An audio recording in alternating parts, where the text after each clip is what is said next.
Vamos lá, amados de Deus. Efésios, capítulo 1.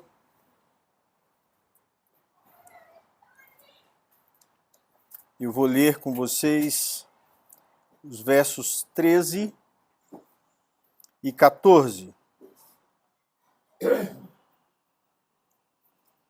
Vou ler o finalzinho do 12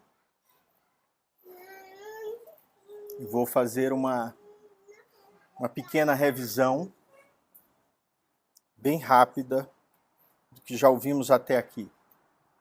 Versos 12, a última parte em diante, diz assim: os que de antemão esperamos em Cristo, em quem também vós, depois que ouvistes a palavra da verdade, o evangelho da vossa salvação, tendo nele crido, fostes selados com o Espírito Santo da promessa, o qual é o penhor da nossa herança até o resgate da sua propriedade, em louvor da sua glória. Amém. Pai do céu, eu te peço que em nome de Jesus, tua graça abundante encha os nossos corações. Nos dá entendimento através do teu Espírito dessa porção maravilhosa, Senhor, da tua palavra. Eu te peço, Senhor, em nome de Jesus. Amém. Irmãos, nós temos estudado esse primeiro capítulo de Efésios e percebemos que Paulo está falando das nossas riquezas espirituais em Cristo Jesus. E ele falou primeiro dessas bênçãos maravilhosas que envolvem o Pai, que desde a eternidade nos escolheu, nos separou para Ele e nos fez aceitos através de Cristo Jesus. De todas essas bênçãos, o Pai estabeleceu essa verdade. Estudamos a parte em que Deus fala do seu Filho, as bênçãos que envolvem o Messias, o nosso Senhor Jesus Cristo. Deus nos redimiu em Cristo, Deus nos perdoou em Cristo, nos revelou a sua vontade, que é a sua lei, e a sua relação dele para conosco, e nos deu uma herança separada nos céus. Então, nesse finalzinho aqui, nós temos uma doxologia, um fechamento dessa parte do primeiro capítulo, que apontam as bênçãos que nós temos em Cristo Jesus, e ele relaciona de forma maravilhosa com a obra do Espírito Santo. Portanto, hoje nós vamos ver, dentre essas riquezas espirituais, as bênçãos que envolvem o Espírito Santo. Como é que a salvação em Cristo Jesus e toda a verdade que Deus estabeleceu na eternidade, ele vai selar em nós, a partir do Espírito Santo, a sua promessa e vai transformar de tal forma a vida da igreja que nos separará através de um penhor para a eternidade. Isso aqui tem uma linguagem lindíssima. A primeira verdade que eu quero que vocês entendam é que o Espírito Santo, segundo o texto, no verso 13, diz que ele nos sela quando nós ouvimos a palavra.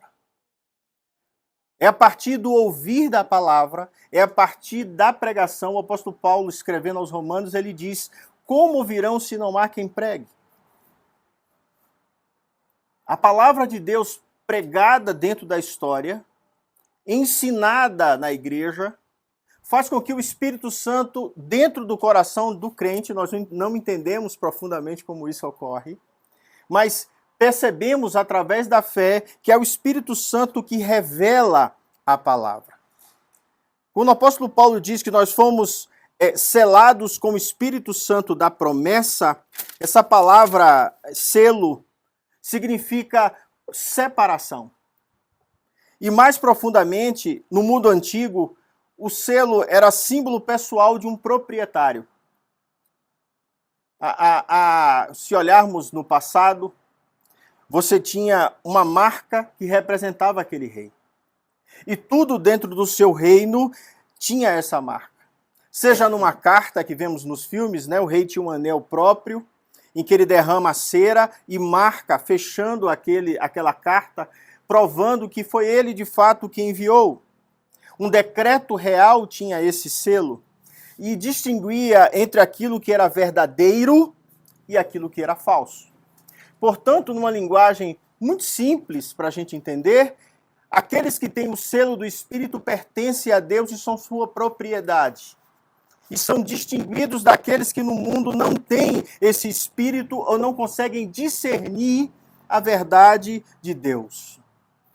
Outra característica do selo no mundo antigo era que havia uma garantia de que esse objeto selado seria transportado de forma intacta. Pertence ao rei. Só ele pode abrir, ou só aquele ao qual o rei enviou pode abrir. Isso tem que ir intacto até o último momento. Esse objeto não pode ser nem aberto e nem violado. Você tem uma linguagem. O apóstolo Paulo não escolheu esse símbolo à toa.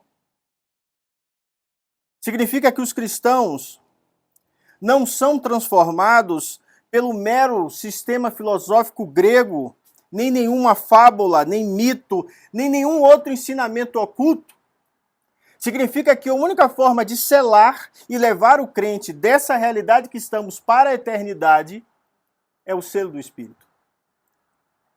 É o Espírito revelando a vontade de Deus para nós. Não existe nenhuma verdade para a salvação fora do Evangelho. A única forma de crer, irmãos, é ouvir o ensino de Cristo, o Evangelho, as boas novas da salvação. É por isso que Jesus afirmou com tanta propriedade. Ele diz: eu sou o caminho, a verdade e a vida, e ninguém vem ao Pai senão por mim. Quando ele diz vem, é porque ele está no Pai. Ele não diz vai ao Pai, ele diz vem ao Pai. Vem através de mim. Eu sou a porta.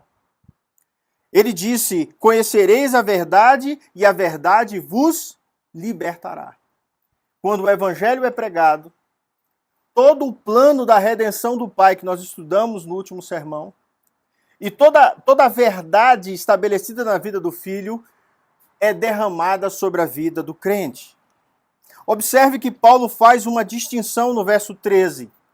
No verso 12, ele fala dos judeus, que são os filhos da promessa, que são aqueles que vieram a partir de uma promessa de Deus em separar um povo para si, as 12 tribos de Israel, todo aquele povo que veio de Abraão. No verso 13, Paulo demonstra que os gentios também ouviram a pregação. Ele está escrevendo para quem? Para os efésios. Ele está escrevendo para gregos, ele está escrevendo para gentios. E ele diz no verso 13, também vós, depois que ouvistes a palavra. É lindíssimo isso, não antes. Não há como fazer parte do povo de Deus se não receber a promessa. Se não entender que Deus nos chamou. Aquela vocação linda que Agostinho fala desse chamado de Deus para o seu povo. Esses que ouvem a sua voz, Jesus fala, eu sou o pastor e as minhas ovelhas conhecem a minha voz. Essa pregação que nos alcança vem através da pregação da palavra. Vós, depois que ouvistes a palavra. Deus faz, irmãos, de dois povos, nós vamos estudar mais para frente, Paulo vai trabalhar isso, um só povo, a saber, os que creem na pregação. Os que creem no Evangelho.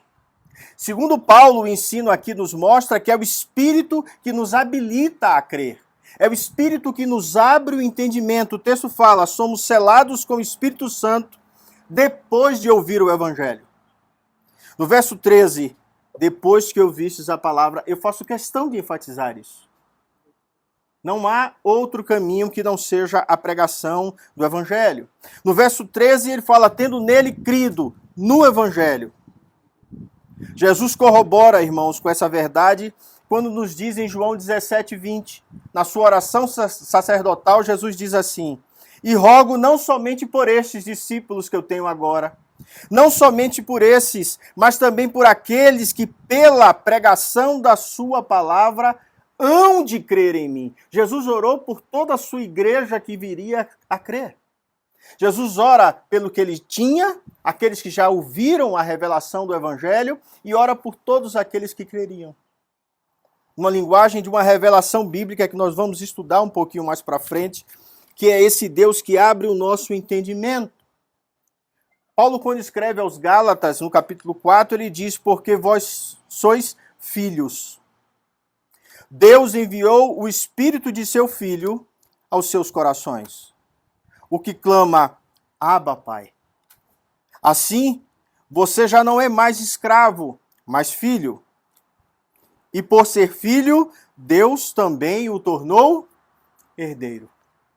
Essa herança que nós temos em Cristo é porque nós fomos tornados herdeiros. Nós que não estávamos assentados nesses lugares celestiais que estudamos antes, Deus nos colocou nesse local. Nos deu a honra de herdar tudo aquilo que Jesus é dono, por ser filho. Por ser a palavra criadora de todas as coisas, Deus em Cristo nos doa, nos dá essa herança eterna nos céus. Observem que essa palavra é recebida com duas características, segundo o texto. Em primeiro lugar, era a palavra da verdade. Recebestes e ouvistes a palavra da verdade. Aquilo que é verdadeiro, aquilo que vem de Deus, aquilo que vem do Pai, aquilo que não é falso.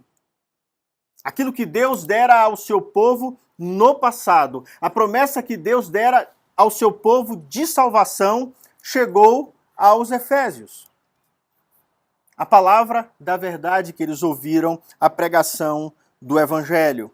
Aqui a ideia é que Deus estava brindando o seu povo com a verdade que vinha de si. O mundo que não conhecia passa a perceber Deus através da revelação.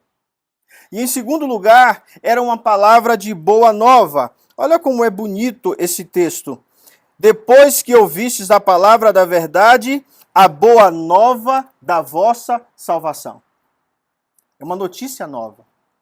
Vocês estavam condenados, vocês estavam destinados ao inferno por terem desobedecido a Deus, e Deus então, no seu amor e na sua misericórdia, ele derrama a sua graça e faz com que toda a humanidade possa ouvir a pregação da boa nova da salvação. O cristianismo, irmãos, é por excelência a boa nova de Deus. O Evangelho é a mensagem do amor e da graça de Deus para a humanidade perdida. Mais profundamente, é a possessão do Espírito Santo no sentido de encher o coração do crente, sendo ele o selo e o sinal de que o homem pertence a Deus. Jesus nos dá um olhar extremamente interessante. Ele diz que para você perceber qual é a verdadeira identidade de uma fonte, você precisa descobrir se ela jorra água doce ou água salgada. Pelos atos, pela vida, pela transformação, pelos frutos gerados, você percebe quem tem o Espírito Santo. E o Espírito Santo é exatamente isso, é nos fazer entender a vontade de Deus porque a Ele pertencemos. Não temos santidade para receber o Espírito. Não. O Espírito Santo nos faz santos, nos faz caminhar na santidade de Jesus. É o Espírito que o nosso coração transforma e passamos a caminhar na presença do Deus Santo. É o Espírito que nos capacita a viver a vontade de Deus. É o Espírito Santo que nos capacita a enfrentar a vida. É o Espírito Santo que nos faz caminhar na presença de Deus ainda quando há dificuldade. É o Espírito Santo que não permite que a gente desfaleça. Não é algo que vem de nós mesmos, é isso que o apóstolo Paulo está ensinando. Toda a força que temos em nós, a partir de Cristo, é o Espírito Santo que nos dá. Portanto, é o Espírito Santo aquele que nos diz, irmãos, o que devemos fazer. É Ele que revela a vontade de Deus e o Espírito Santo é aquele que nos dá força para fazê-lo. Porque o verdadeiro no coração do homem é não querer fazer a vontade de Deus. Porque o que é verdadeiro no coração do homem é ser contra Deus, é ser inimigo de Deus, como a Bíblia nos ensina. Éramos inimigos outrora, mas Deus nos fez amigos em Cristo Jesus. Deus nos fez aceitar a sua vontade. Aqui o Espírito Santo nos mostra a vontade de Deus e nos ajuda na caminhada, nos ajuda a fazer a vontade de Deus em cada um dos nossos passos. E aqui tem uma outra verdade. Se primeiro, a partir de ouvir a verdade de Deus e o evangelho da salvação, né, somos selados, somos, com esse selar de Deus, nós somos assegurados para a vida eterna. Há uma separação que Deus não vai permitir que jamais nos afastemos dele. Em 2 Coríntios, capítulo 1, Paulo escreve assim: mas aquele que nos confirma convosco em Cristo e nos ungiu é Deus, o qual também nos selou e nos deu como penhor o Espírito Santo em nossos corações. Olha que coisa linda. Deus não só, irmãos, nos ungiu, nos separando. Deus fez mais ainda. Ele nos sela, nos identifica, nos separando para o Pai. Vamos falar numa linguagem bem mais simples? Se fizermos uma análise, né, genética em Gil, nós precisamos encontrar, sob certeza, os genes de Adonias e Nair. Se assim não for, significa que você foi adotada. Significa que você tem outros pais. O DNA é a forma precisa, científica, de ter certeza de que pertence àquele pai e àquela mãe. O selo do Espírito, irmãos, é o DNA de Deus.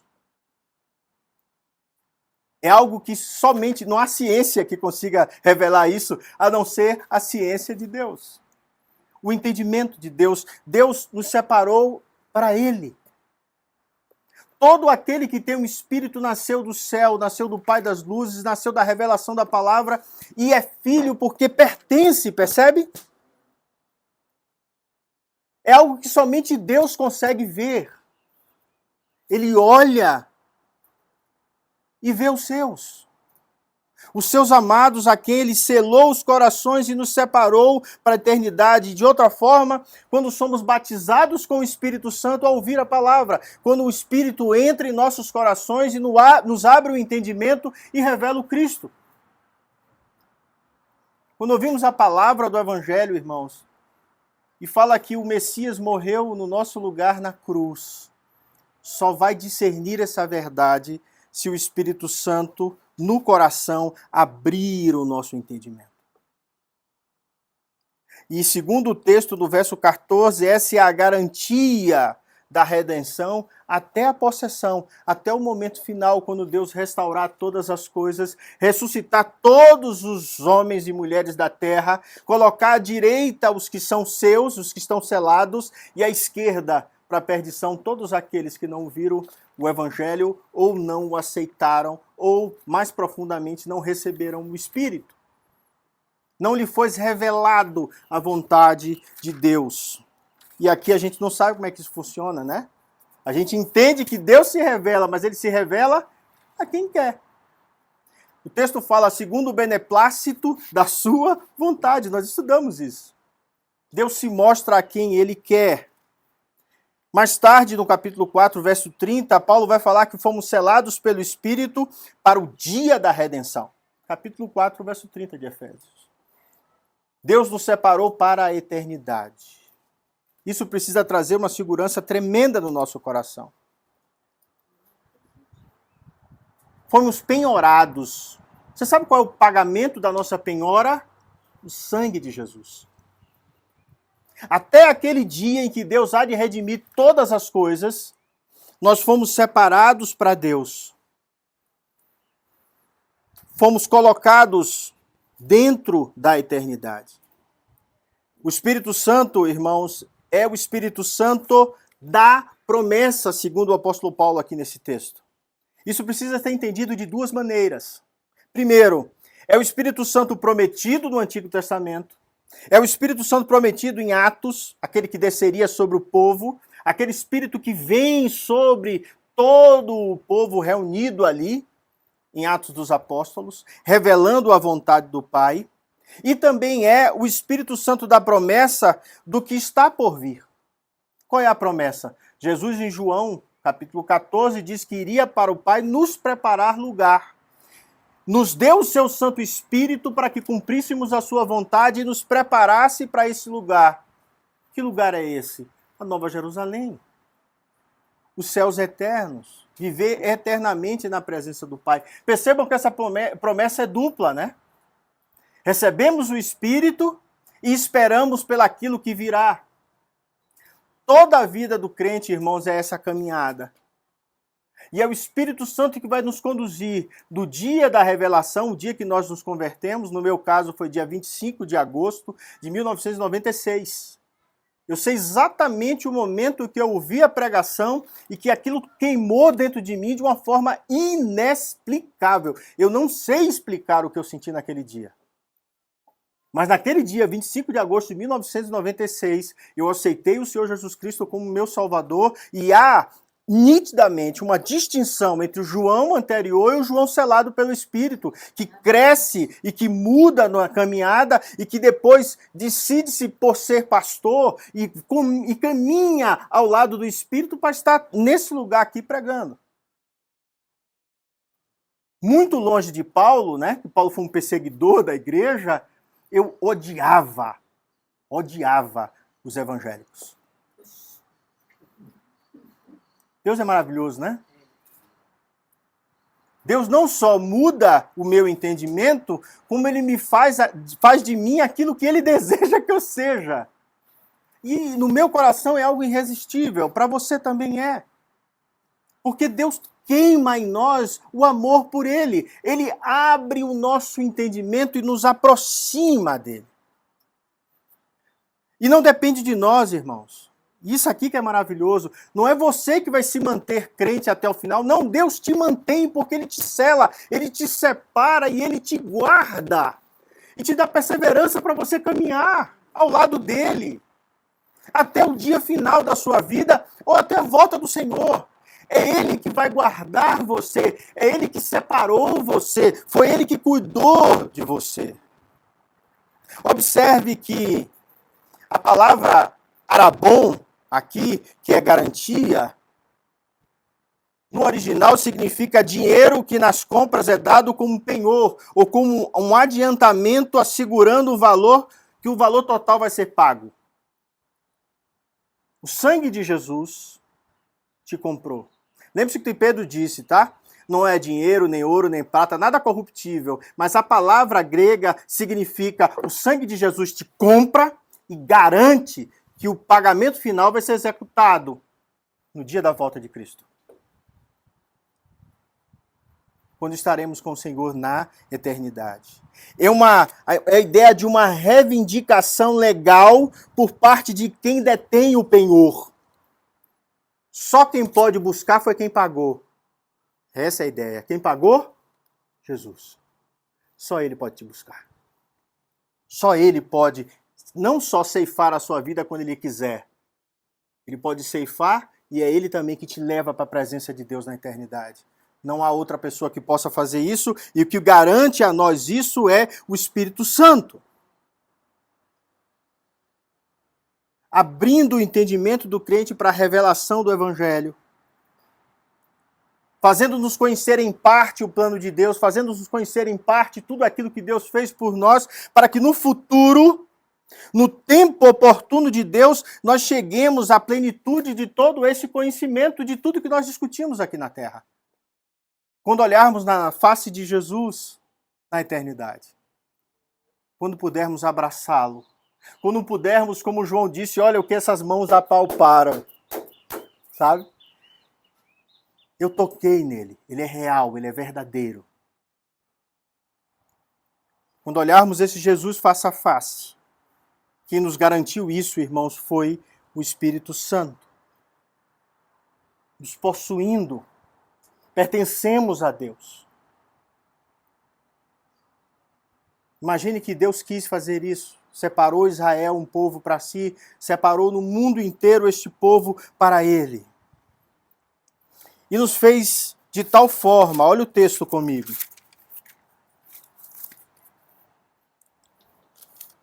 Foste selados com o Espírito da promessa, o qual é o penhor da nossa herança, como eu disse, até o resgate da sua propriedade em louvor da sua glória. Irmãos, para a gente entender mais profundamente, eu preciso explicar isso de uma forma comum. O Espírito Santo que foi depositado dentro do nosso coração foi a forma que Deus estabeleceu e nos preparou para a eternidade. A ideia é que o penhor só termina quando ambas as partes tiverem cumprido o seu contrato. Nós e Deus. Qual é a parte de Deus? Nos separou, nos elegeu, nos deu Cristo, Ele morre no nosso lugar, nos dá o Espírito para que vivamos sobre a terra. Mas eu preciso cumprir essa parte aqui. Qual é a minha parte? Viver sob a direção do Espírito. É um contrato. Precisamos viver segundo o que Deus nos chamou. Segundo a sua graça, segundo a misericórdia, segundo Cristo, sermos imitadores dele. Amarmos uns aos outros como ele nos ama. Viver a cada dia a sua justiça de tal forma que as pessoas possam perceber em mim o seu espírito, o seu amor e a sua graça. É a segunda parte do contrato. É a vida justa, paulatina, diuturna, cada dia enfrentando a minha carnalidade, as dificuldades que há em mim e me aproximando cada dia mais de Deus. E quem nos auxilia e nos ajuda é esse Espírito. Até a redenção da possessão comprada. É uma caminhada. E observe que precisa ser uma caminhada de limpeza, né? De busca de uma santidade sem a qual ninguém verá a Deus. Agora, aí vem o paradoxo, né? É uma santidade que não é sua. É uma santidade que é de Cristo. Mas que é refletida em você. É a limpeza, que ele é absolutamente limpo, que nos limpa, que nos capacita para estarmos na presença do Santo e caminharmos em justiça. Em amar quem nos odeia, em cuidar daquele que perece, em aceitar injúrias contra si mesmo, numa caminhada. Em coisas que eram impossíveis a nós, o Espírito Santo vai nos dando esse discernimento, esse entendimento, essa graça. Irmãos, a beleza dos textos nos mostra, irmãos, que até aquele dia o Espírito Santo vai nos garantir que essa redenção final vai acontecer. Sabe por quê? Porque certamente nós vamos falhar. Certamente vamos falhar. Certamente vamos duvidar em algum momento. Certamente o nosso pé resvala. Mas é o Espírito Santo que nos convence desse erro, inclusive, errei, Pai, contra ti. É o Espírito Santo que nos diz, olha, cuidado, é Ele que convence que você é pecador, é Ele que convence que você precisa da salvação, é Ele que te convence do seu erro e te prepara para se arrepender diante de Deus. É algo absolutamente divino que vem do Pai. Nós somos resistentes, irmãos, quando não temos o Espírito. Somos resistentes e teimamos no nosso erro. Vou dar um exemplo para vocês que aconteceu há poucos dias. Semana retrasada, uma moça estava no Nordeste, brincando o São João, ela caiu e quebrou a perna. Assim que o médico cuidou da perna dela, disse, você precisa de repouso. Ela falou, não, eu vou viajar. Eu moro no Acre, eu acho. Ele fez, não, você não pode viajar, você não pode entrar no avião. Você corre risco de falecer. Ela fez, não, eu sou médica, eu vou viajar. Ela precisava pegar 2 voos. Pegou o primeiro voo. O que aconteceu? Chega desmaiada. Os médicos socorrem, ela melhora, o médico diz, você não pode viajar, você tem que ficar aqui. Não, eu sou médica. Eu vou viajar. Eu vou para a casa dos meus pais. Ela teima, tendo desmaiado, pega o voo novamente. O que acontece? Embolia e morre. Chega morta na cidade. 27 anos. Eu estou dando uma forma simples, simbólica, para mostrar como nós somos resistentes. Deus está dizendo assim, você vai morrer. Você vai morrer. Se você não aceitar o evangelho, você morre. E a gente teima. Teima num conhecimento próprio. Ela era médica? Era. Claro, não estou dizendo a autoridade dela. Mas ela tinha uma crença que ela era forte o suficiente para vencer, inclusive, a embolia. É assim que nós somos sem o Espírito. Somos teimosos.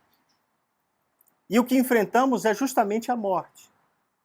Então é o Espírito que nos convence da queda, do juízo e da morte. Não essa morte no avião, mas uma morte eterna. O nosso coração endurecido nos diz muitas coisas. Inclusive que somos melhores do que os outros porque fomos aceitos por Cristo. Nosso coração pensa tantas bobagens quando Deus diz justamente o inverso. Vocês receberam o Espírito porque estão doentes. Quem precisa de médico é quem está doente. Quem precisa do Espírito Santo é quem precisa de salvação, precisa ser tratado, precisa ser curado, precisa ser transformado. E eu encerro dizendo o seguinte: eu não posso simplesmente descansar que Deus vai me salvar. Pedro diz que eu tenho que confirmar a minha salvação. Numa luta, numa batalha, de amar a Deus sobre todas as coisas, de amar a Deus com todo o meu entendimento, de fazer da minha vida uma vida que seja reflexo, um espelho, uma carta aberta de Cristo no mundo, em tudo aquilo que eu faço. Eu tenho que submeter a minha vontade à vontade do Espírito. Eu tenho que construir um coração contrito, que se reconhece pecador, porque é o Espírito que diz, você é pecador e eu aceito. Quando Isaías olha para a glória divina no capítulo 6, ele diz, ai de mim!